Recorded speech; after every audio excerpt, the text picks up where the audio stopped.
right, welcome to Hoops Tonight here at The Volume. Happy Thursday, everybody. Happy NBA trade deadline day. It was kind of as we expected, a bunch of really small moves, but nothing truly significant. What we're going to do today, I have 6 different trades that I want to touch on briefly, and we'll kind of go rapid fire through those. Then I want to talk about the Lakers doing nothing and what that means. And we're going to actually go into much more detail about that tomorrow because we have Jovan Buha from The Athletic coming on to the show to break down in detail the Lakers deadline strategy and what they're looking at in this summer. And then I want to talk a little bit about Spencer Dinwiddie, who's one of the more interesting buyout candidates that you'll see in recent NBA history. A bunch of teams, I think, are going to be looking out for him on that front. And then we have 3 instant reactions from last night's games that we're going to get to at the end of the show. We got Pelicans Clippers. The Pelicans went into LA and kind of manhandled the Clippers last night. It was an interesting game. Then the Warriors got a blowout win in Philly against the Sixers, obviously without Joel Embiid. And then the Boston Celtics, and kind of a little bit of a dogfight with the Atlanta Hawks, but they pulled it out late in the game to get the win. So 3 instant reactions and a bunch of deadline stuff. You guys know the drill. Before we get started, subscribe to our brand new YouTube channel. It means a lot to me if you guys would take a second to scroll down and hit that subscribe button. Don't forget about our podcast feed, wherever you get your podcasts, under Hoops Tonight. It also is super helpful for us if you leave a rating and a review on the podcast feed. Don't forget about our Twitter feed at _JasonLT. That's where I put film threads like the one I did this morning on Pelicans Clippers, as well as show announcements. And then last but not least, keep dropping mailbag questions in the YouTube comments so that we can keep hitting them throughout the rest of the season. All right, let's talk some basketball. So the first of our 6 trades that we're going to talk about today, Patrick Beverley to the Milwaukee Bucks. So if you guys remember in the video that I did on Tuesday where I talked about the 5 trades that I wanted to see around the league, there were 3 specific ones that ended up getting addressed just in different ways today. I wanted the Suns to kind of try to get some more defensive-oriented wings and forwards, right? I wanted the Bucks to get a new kind of point of attack defender to help them in that backcourt. And then I wanted the Celtics to go get a backup center. And we saw all 3 of those over the course of the last 24 hours, starting with Patrick Beverley to the Bucks. So Patrick Beverley, in my opinion, he's one of those guys where as long as he's focused into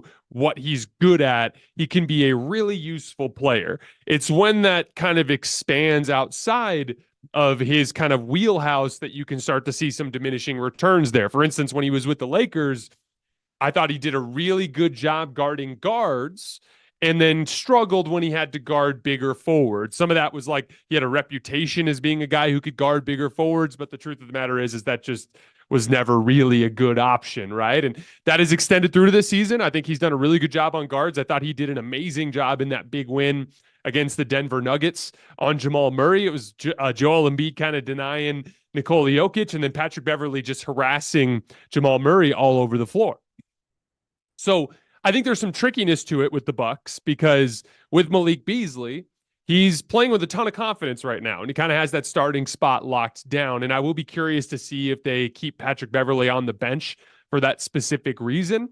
But what I really like is it's an option that you can go to. Like I said, in the event that, especially given on the matchup, so like for instance, against teams like Boston, where they're going to be doing primarily most of their initiation from the wing, you might be able to get away with playing Malik Beasley. But then, if you're playing a New York Knicks, then you may feel better off putting a guy like Patrick Beverley into the starting lineup to start games on Jalen Brunson and spend more time just ball pressuring and kind of hawking the basketball, right? And so it gives them an option now that they can go to. They can go to a Dame Malik backcourt that's more offensively oriented, or they can go to a Patrick Beverley backcourt where they can give Patrick Beverley a high leverage point of attack assignment, which I still think he's capable of, especially against these smaller guards that we have around the league. On the offensive end of the floor with Patrick Beverley, he's one of those guys that I think in more of a brute force style where he's getting kind of wide open catch and shoot looks, he can have some value. It's more when there's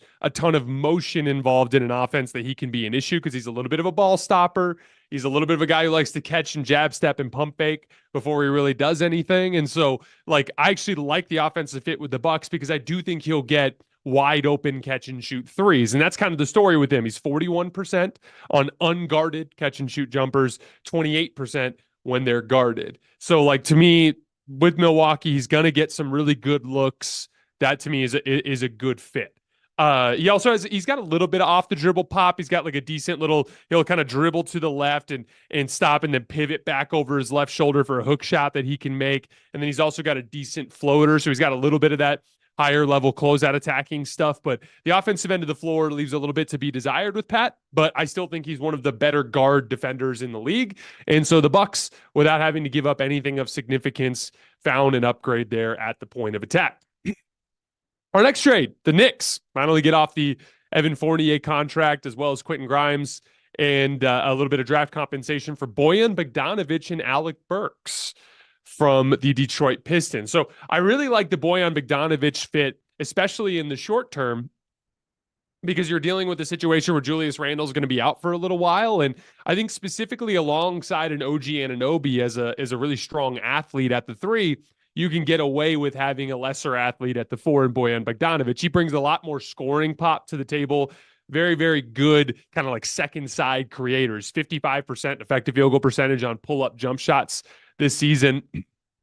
Excellent closeout attacker, 1.19 points per possession, 80th percentile. Shot creation data is a little iffy, but everybody in Detroit struggled with shot creation, with exception of Alec Burks, actually, who we're going to talk about here in just a second. But I think he's just going to help provide an offensive option there at that four spot while Julius Randle is out.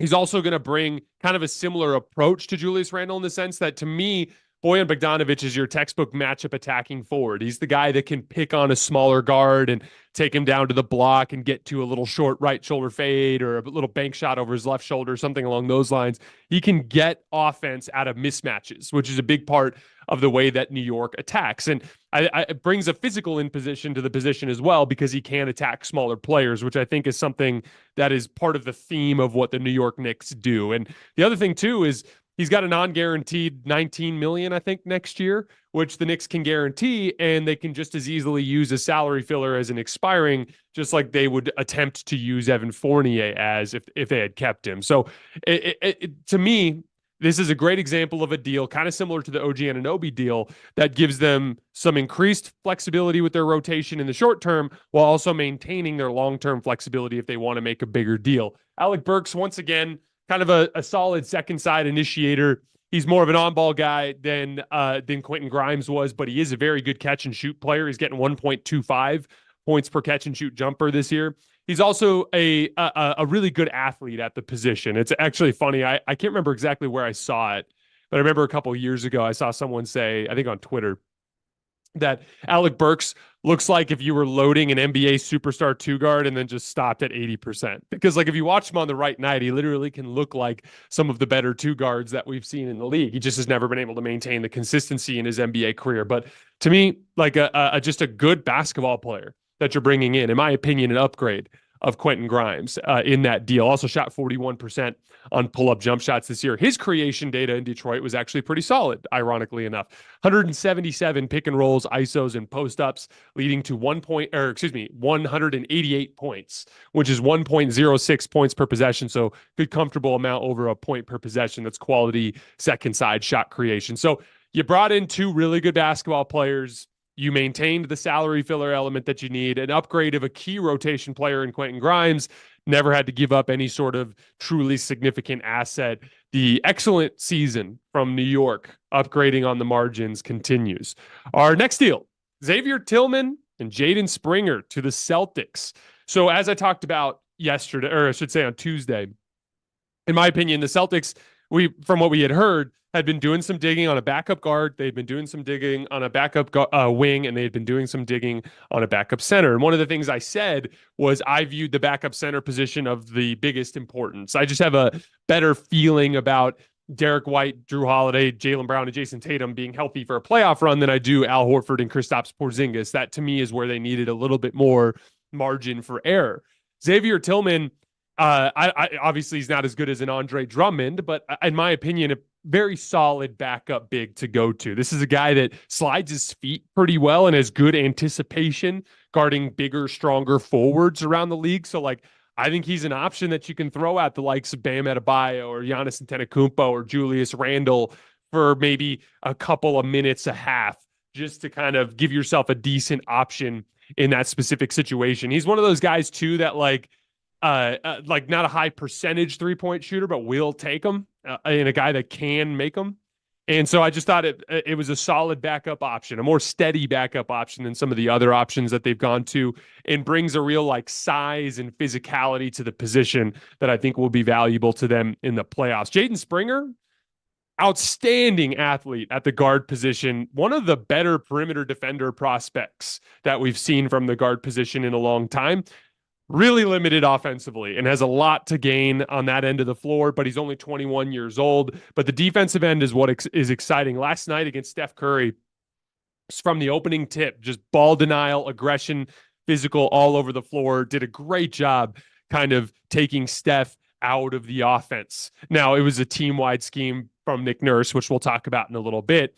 But I thought it was a really impressive individual performance from Jaden Springer. And here's the thing. I don't think Jaden Springer is going to be some sort of significant weapon for the Celtics this season, but for basically a second-round pick to bring in a 21-year-old guard prospect that has the potential to be an awesome defensive player, I really like the move. So good couple of upgrades for the Celtics.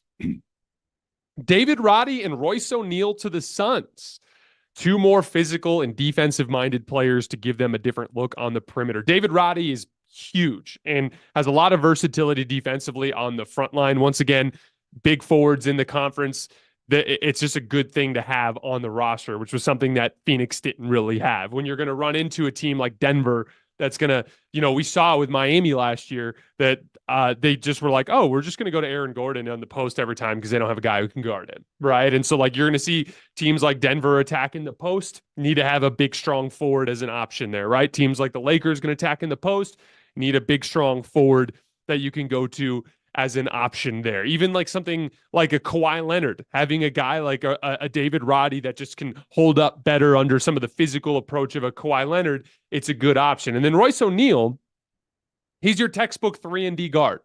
He's an excellent catch and shoot player when he has space, kind of similar to a lot of the guys that on this list where like when they're unguarded, they're really good. But then when they're contested, the percentages take a dip. But he has a 1.27 points per possession on unguarded catch and shoot jump shots, which is excellent. In general, attacking closeouts, 67th percentile, 1.11 points per possession. So again, you've given yourself options here. The Suns didn't really have a guard that could credibly defend while also credibly spacing the floor. Now they have that as an option. They didn't have a forward that had some real girth to be able to hold up against some of the bigger forwards in the conference. Now they have that as an option. So a couple of smart upgrades from the Phoenix Suns. Next, PJ Washington to the Dallas Mavericks. This is a super athletic wing.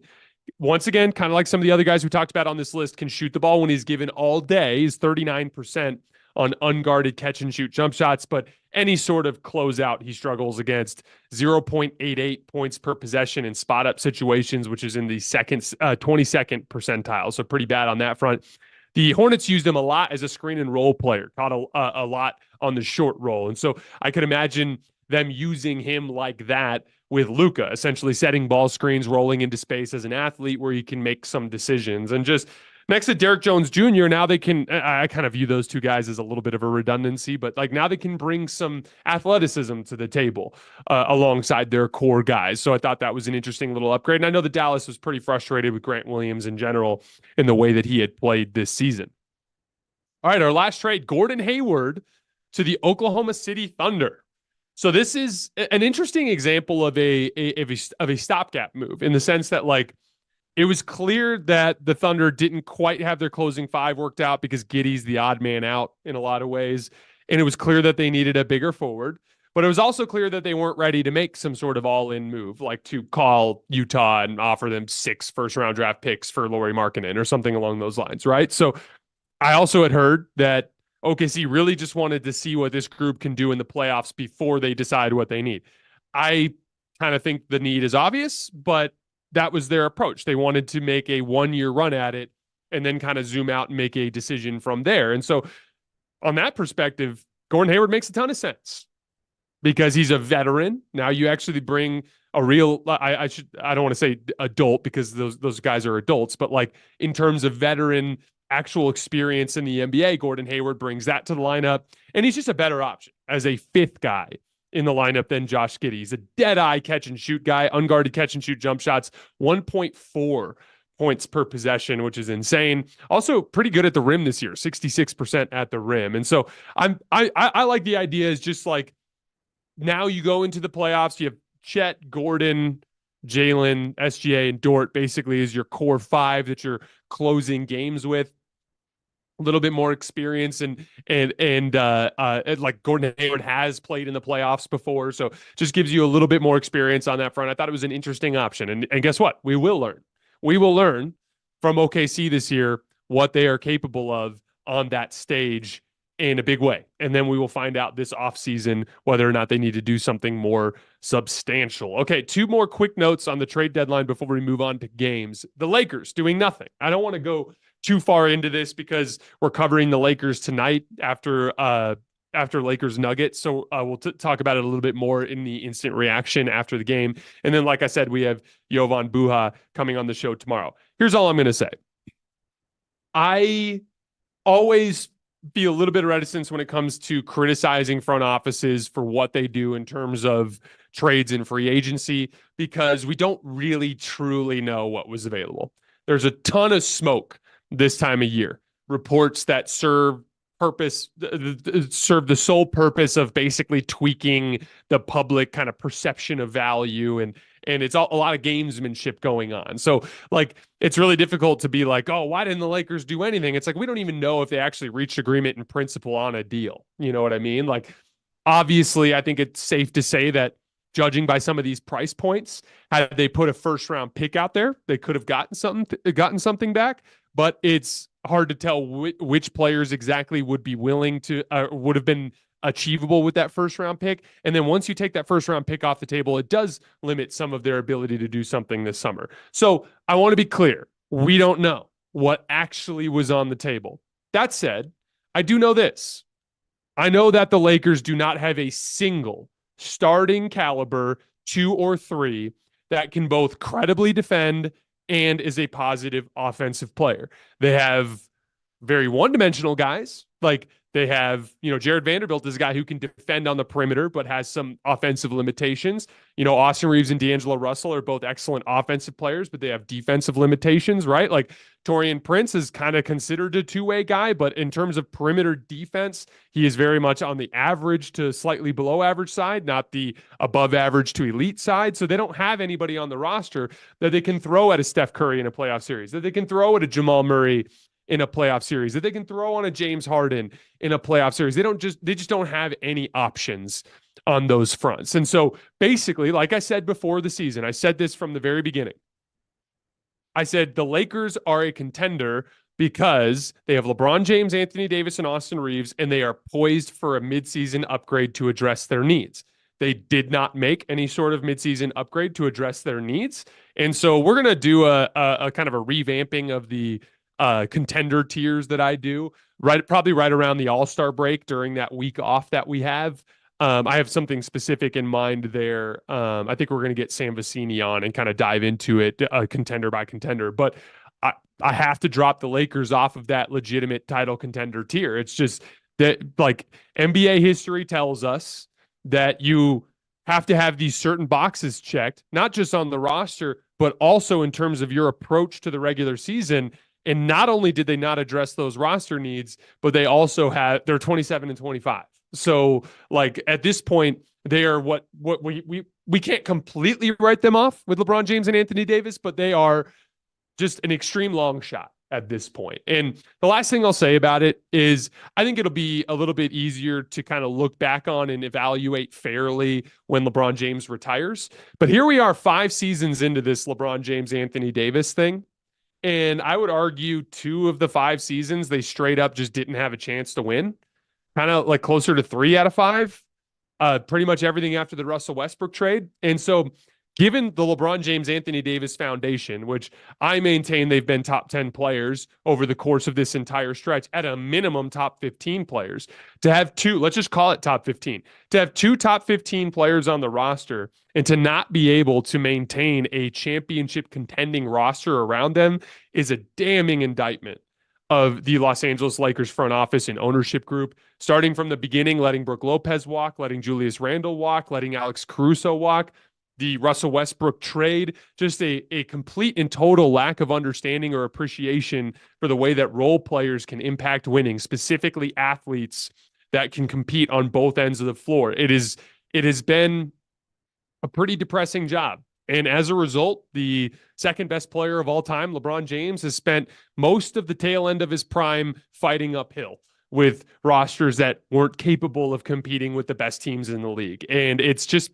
sad. It is what it is. And it's not over yet. They have access to 3 first-round draft picks this summer, and they have some salary filler that they can package into a deal, and maybe they'll go get somebody.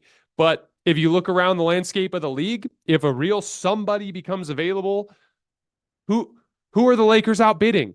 They're not outbidding the Knicks. They're not outbidding the Thunder. Like there are way more teams out there that have way more to offer in the trade market than the Lakers do. And so to me, like it's looking like once again that we're going to head into another offseason where the Lakers are going to struggle to find two-way players to put next to LeBron James and Anthony Davis. And by the time they actually figure it out, LeBron might be too old for it to matter. And so, like I said, it's just sad. And again, like we don't really truly know what was available. But in a big picture, when you zoom out, I've got 5 seasons of LeBron James and Anthony Davis. 2020, they were a top-tier contender, won the title. 2021, they were a top-tier contender.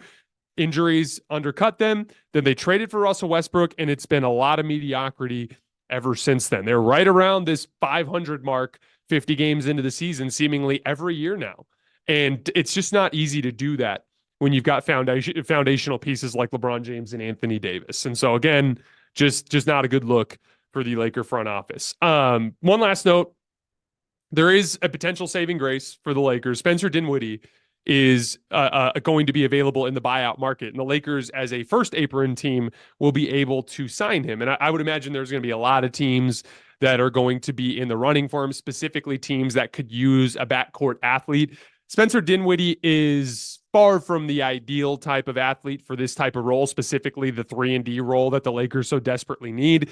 He's a guy that has a lot of athletic tools, but doesn't like truly commit himself to the defensive end of the floor. On offense, it's a mixed bag. You catch him on the right night and he looks like an all-star, but like really struggles to finish around the rim. His general rim decision-making is questionable. So like he's a flawed player, but for a veteran minimum, prorated end of the season buyout signing, you typically can't do much better than a Spencer Dinwiddie. And so he's a guy that if the Lakers could get, I think would be significant. He's a guy that several teams out there that I think that could use some perimeter athleticism should be looking at.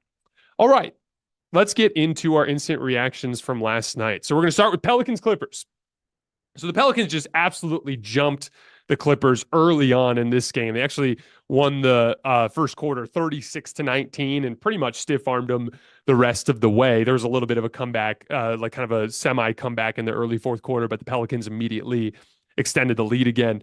They put Zion Williamson on Kawhi Leonard to kind of match his strength, which I thought was really smart from a matchup perspective. It also, to me, is like a defensive assignment where you can get some high production out of Zion because it's very singularly focused.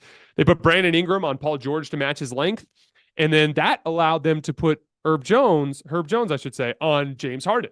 And typically James Harden can catch some pretty good matchups in his specific role as the third best perimeter player on the team, but the Pelicans have the bodies to kind of go body for body with these guys, and they put Herb Jones on. I always call him Herb Jones. It's Herb Jones. They put Herb Jones on Harden, and he just killed him on both ends of the floor to start the game. Was locking him up at the point of attack, forcing turnovers, applying really good pressure on him in pick and roll to make those cross-court passes to like Terrence Mann difficult. I clipped a couple examples of this, but when you put when you're defending in pick and roll, ball pressure is so important because, especially on a team like the Pelicans that's going to bring Jonas Valanciunas so far out in the coverage, out to the perimeter, there's going to be openings on the weak side. And so if I can get that pass over the top on time and on target on a rope to the shooting pocket, my defense is compromised. And Terrence Mann's either going to have a wide open catch and shoot three, or he's going to be able to drive and kick out of it, and they're going to get great looks.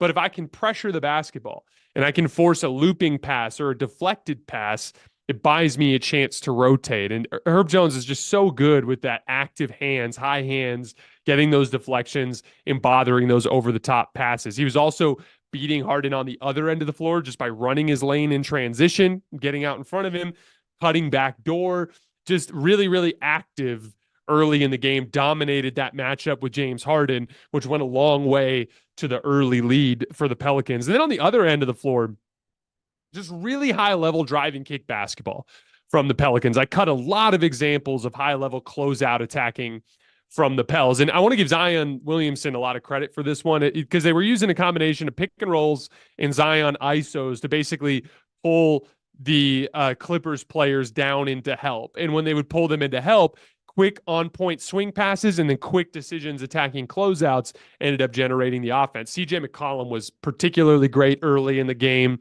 attacking closeouts. Larry Nance Jr. even had one against Plumlee where he drove and kicked to Trey Murphy in the left corner for a three. They converted 26 spot-up opportunities in this game into 30 points. That's 1.15 points per possession, which is obviously amazing. They're at 1.1 for the season, which ranks 6th in the NBA. So it's typically something that they are great at. And like, again, Zion Williamson, just his ability when he's kind of bringing the ball down the floor with some verve and getting into those in and out dribbles, how it just kind of causes everybody to kind of coalesce around him. And like, there was a specific play where Zion brought the ball up the floor in semi-transition. He's right at the top of the key.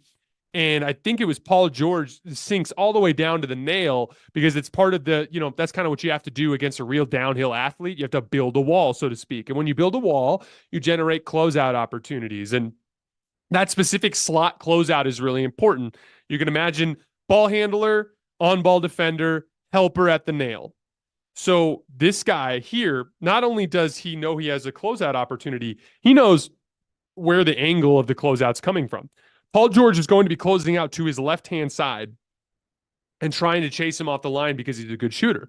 So that is a read that you have to make as the spot-up player to quickly catch and rip to the right. And if you watch the play, and I clipped this one and put it in my thread this morning, Zion Williamson makes a swing pass. CJ's already loading up for the rip before the ball gets to him, and then he catches and racks to the right. Paul George has no chance to keep him in front because he's so far out of position, and CJ drives right into the lane. Zubac steps up, but he just stops and pops like a little floater in the lane. That's really high-level closeout attacking. Reading the help defender, knowing where your angle is, stopping short instead of over-penetrating, getting an offensive foul, challenging a rim protector, something stupid like that. The high-level finish, which is the high-soft floater. But Zion was causing a lot of issues for the Clippers with them loading up on him. He had 10 assists in that game, and he kind of closed the deal because the Pelicans went up 36-19 after the first quarter, and they kind of stiff-armed the Clippers until the second half when they made a little bit of a run. They actually got it back down to 4, and then Zion had back-to-back and ones against Plumlee underneath the basket, and then Jose Alvarado hit a 3 in the right corner, and it was like bang, bang, bang. Next thing you know, they're up double digits again, and the game is over. So really, really impressive two-way game from Zion Williamson. The Pelicans have won 4 games in a row. They had dropped 3 in a row before that to the Thunder, the Bucks, and the Celtics, and they didn't really compete in those games either. And that's been kind of a theme this year. Like, they just kind of have been getting blown out by some of the better teams in the league. They're 3-6 before last night against the teams that were in my top 5 list of contenders. And last night was a big step in the right direction on that front. They went into LA and dominated the Clippers. Really good on both ends of the floor during this 4-game stretch. A 123 offensive rating, a 107 defensive rating, outscoring opponents by 16 points per 100 possessions. So a really impressive stretch of basketball from the Pelicans. On the Clippers front, super sloppy. They were getting beat down the floor in transition multiple times earlier in the game. Kawhi Leonard got ripped in the backcourt for a pick 6. James Harden got ripped in the backcourt for a pick 6. This was all in the first quarter, too. And then on defense, they were over-helping and losing sight of man and ball. And, like, here's the thing. This happens in the NBA. It just does. No team is immune to it. Like every team that comes out the gates and kicks everyone's butt, they always have a stretch where they really struggled. The 2022 Warriors, what did they start? 15-1, and they were what, 1 or 2 seed most of the season. But even before Steph got hurt, they had a stretch where they dropped a bunch of games in a row. It happens, like I remember the Lakers in 2020. They started 24-3, and then they literally right around Christmas lost 4 games in a row. So like it's just about guaranteed to happen because you play 82 games. There's an inevitable, kind of ebb and flow with your effort and focus and energy and things along those lines. The key is not letting it happen very often. This is one of those things where it's a completely acceptable thing to happen, but you just want to avoid it happening in mass. You want to avoid it happening too frequently, right? Like that kind of thing can happen. I want to give the Pelicans credit too. Like they just came out from the opening tip, brought a ton of physicality at the point of attack, a ton of length and athleticism. They can really bother you on that front. And they had a really smart offensive game plan and got a big win. All right, moving on to Warriors Sixers. So kind of a classic Nick Nurse game in the sense that from the opening tip, he takes Jaden Springer and just tells him to face guard Steph Curry all over the floor. They were doing really physical handoff switches too, where like Jaden's like hands on Steph as he's moving around. And then if there's a screen that he gets caught on, it's like he's almost like passing Steph to the next guy who's immediately got his hands on him. And like they're just being physical all over the place. And as a result, like there was just a ton of space for the Warriors to play 4-on-4 basketball off of him, right? And like and again, like Nick Nurse is always into this like kind of janky defensive scheme where he's super aggressive, throw the damn kitchen sink at your best player and just kind of live with the results on the backside. And this was kind of a textbook Nick Nurse night in that regard. But they were blitzing him on ball screens. They were just forcing anybody else to beat them, and they did. I thought Andrew Wiggins and Jonathan Kuminga sprang the biggest run of the game there in the late second, early third quarter. They just bring wave after wave of athleticism to the table. Like Jonathan Kuminga was just beating them up the floor for transition dunks. Andrew Wiggins pushing in transition with the ball in his hands, being active around the rim as a cutter and as an offensive rebounder. And then that group brought the beginning of the run there at the end of the second quarter. And they came out in the first quarter and they just completely blitzed the Sixers, and it was a blowout in no time. And honestly, it's just a really athletic group when you have those two guys out there. And this is something I've been preaching on pretty much all season after as we were approaching the deadline. Like lean on Draymond Green, Jonathan Kuminga, Andrew Wiggins as your front line, because it's your best combination of athleticism and physicality to give you your best bet at contending in the physical areas of the game, because you are not going to be some jaw-dropping offense when Steph Curry's really your only reliable offensive option, like consistent, reliable offensive option. So like you need to win games with athleticism. You need to win games with perimeter defense in physicality and speed. And that lineup gives you your best bet. And it was interesting because Steve Kerr had mentioned earlier in the season that he didn't like the Kuminga Wiggins front line and that they had struggled in the numbers. And he wanted to try to make it work, but that it hadn't worked to that point in the season. Well, over the course of the last 10 games, we have 139 minutes of Jonathan Kuminga, Andrew Wiggins, and Draymond Green as the front line. They have a 125 offensive rating, which is off the charts good, and a 97 defensive rating, which is off the charts good. And like, here's the thing. There's going to be moments where Andrew Wiggins has a tough offensive night and Jonathan Kuminga is just not quite as sharp as he usually is, and the offense will be able to grind down a little bit. That's going to be baked into some of the limitations of that lineup. But it gives them the ability to really grind out games in an ugly way.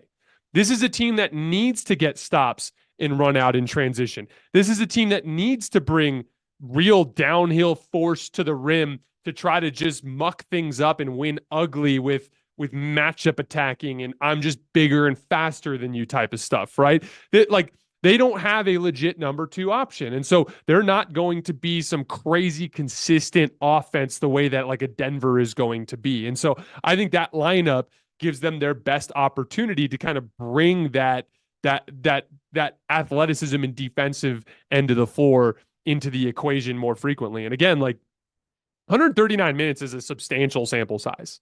That's again, it's in a 10-game span, but like they've been kicking people's asses with that group, and that's something super encouraging. And like honestly, the next step here is like Kerr's leaning on it more in general as a lineup, but I think he needs to lean on it in crunch time too, because we've seen that the Warriors have had trouble maintaining their success when they get into close games late. That's been a consistent issue throughout the season. What have they lost? 18 games this year that have been within 5 points with less than 5 minutes left. So it's been a consistent issue. And I think sticking with that group longer gives them their best chance to contend in the short term during this regular season. I also thought it was pretty encouraging games from Klay Thompson and from Kevon Looney. Both of them have been struggling a lot here in the middle portion of the season. Looney was super active on the glass and just his usual kind of like physical ground bound game. And Klay Thompson, just a really under control game, took the right shots, contended in the physicality areas. It was a really encouraging night all around for the Warriors. And by the way, they've won 4 of their last 5 games.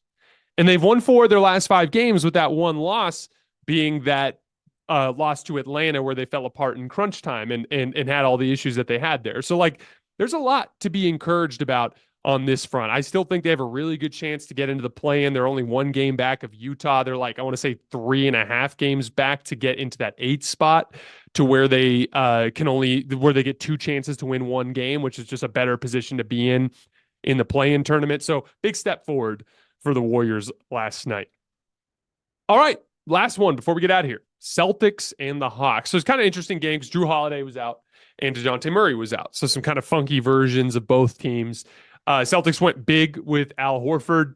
Derek White and Jaylen Brown, I thought, were the story of the game, particularly setting the tone early on Trae Young, just bringing a ton of physicality and back pressure and extra efforts in rotation.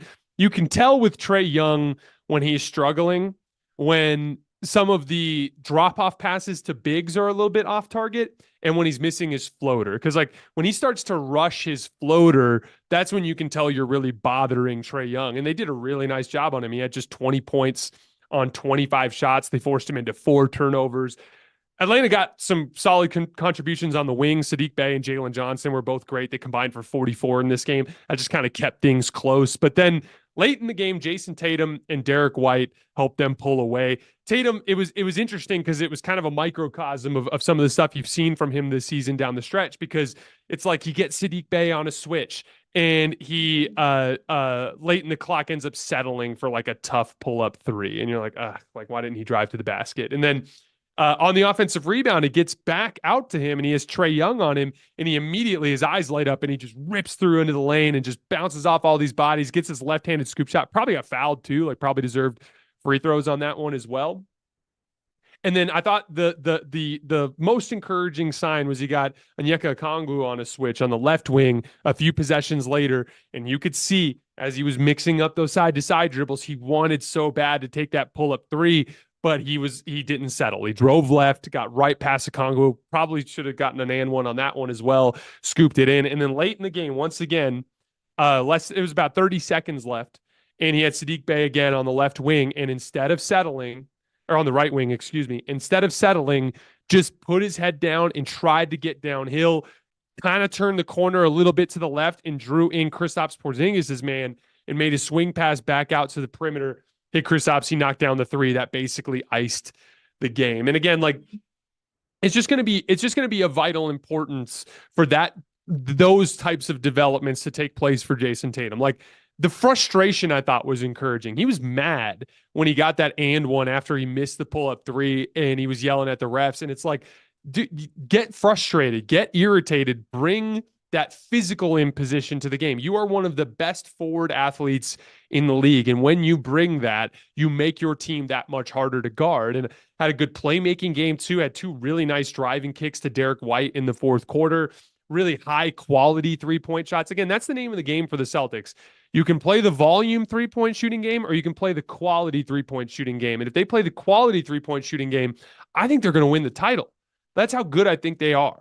But like it's getting rid of some of the early clock semi-contested threes for only okay shooters. Those are the ones that they have to kind of get out of their system. And then for Tatum, just in particular in his matchup attacking, using the step back three more as a counter, like this guy's on his heels and giving me space rather, or like late clock situation, I don't have time to drive, rather than as the shot that he hunts and the drive being the counter, if that makes sense. And then a couple other things. Jaylen Brown, I thought his matchup attacking early in the game, because Jason Tatum was in a little bit of a funk early, a little out of rhythm.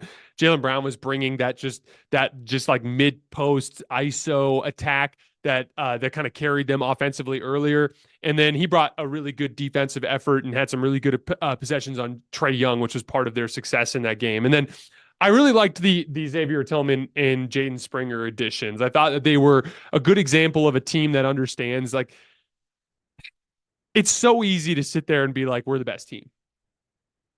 And it's so easy to sit there and be like, we have the best record in the league. We don't need to go out and do something. We have our core five nailed down. It's going to be Porzingis, Jaylen Brown, Jason Tatum, Derek White, Drew Holiday. Those are the five guys, right? So like, it's so easy to just be content there. And I've always had an appreciation and respect for teams that push their chips in the sense that they want to buy as much margin for error as possible. It is really hard to win an NBA championship. A lot has to go right for you. This team in particular already is up against it in the sense that Jason Tatum will not be the best player in a series with Milwaukee. He will not be the best player in a series against, like a Miami, right? Like we've seen, although I feel a little bit iffy about that one, because I think Tatum's gone toe to toe with Jimmy Butler more than once in his career. But like, he's not going to be the best player in a series against the Denver Nuggets if they get out of the conference. He's not going to be the best player in a series against the Los Angeles Clippers, right? So like, you need to buy them as much margin for error as possible. And getting a higher quality backup center that's got a little bit more playoff resiliency, that's a good option for you. I thought it was an example of a failing to be content, of truly going after the best possible title odds that you can get within the scope of this season. So shout out to the Boston Celtics. All right, guys, that's all I have for today's show. We are going to be back later tonight for an instant reaction after Lakers Nuggets live on YouTube. I will see you guys there.